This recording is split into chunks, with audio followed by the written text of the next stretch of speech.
Hi guys, welcome back to Abigail Acres. So in today's video, we're going to do the float test on some eggs. I was out picking up my recycling bins earlier and I heard one of my chickens scratching around, so I peeked into one of the windrows and I found this nest of eggs. I've been noticing I've been down a few eggs every day, but I just presumed with daylight savings, they were just laying a little bit less. Not that I expected to find a bunch in the trees. I'm gonna pop in a clip here of where I found them because I can actually see them out in that area right now. Here is them close to the road as I spend most of my days chasing them away, but I found them probably just around where the tailgate is in that part of the tree line. So here I have an egg that was laid today that I have out on the counter. It hasn't been in the fridge yet. So from what I understand of the egg float test, it's not seeing if the egg is bad, because you would know when you open your eggs. Um, it's more whether or not air has gotten in and how old they are. So I'm going to do this egg first, that I know was laid today, and it should sink to the bottom. And then we will do the other 11 eggs that I found. Okay, so this is today's egg. Ooh, I need less water.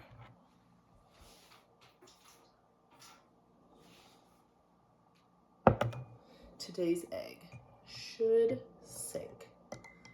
Sinks all the way down, none of it's floating. So this is one that was found in the nest. So this end is completely down. It looks like this side is floating a little bit. So maybe I can't judge on time. We'll just have to see how everyone else does.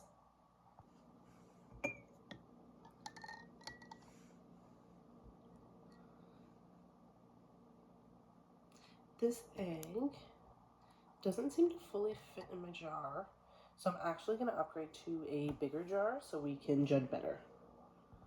All right, so we have a bigger jar, and I don't want it to fall and crack, but this is the best glass containers we have. So that one's not even that floating, so these must be fairly recent.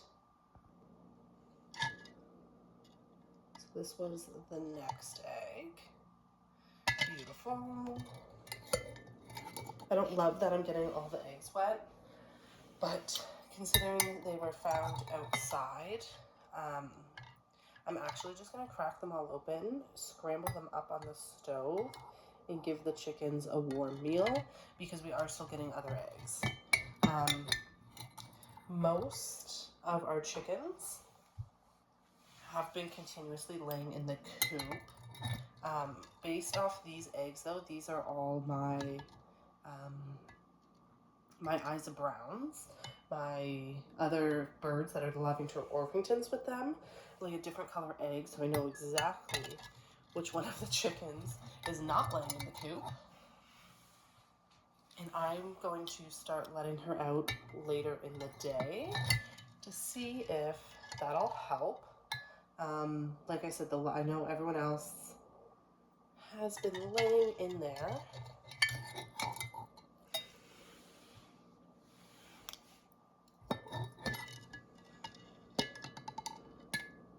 Wow. I was kind of expecting at least one or two to float,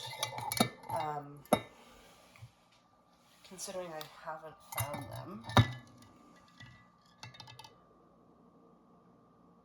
Oh.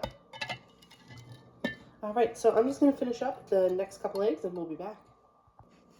All right, so we're back. So I don't have any older eggs. We're pretty good at eating them all as in the first day or two that we get them. And then I also supply some to our neighbor. But last month I actually got to babysit my sister's quail while they went on vacation. I can actually definitely say now that I'm going to be adding some. It was a hit for myself. I spent time sitting there watching them. I noticed even like my daughter and the neighborhood kids were watching them.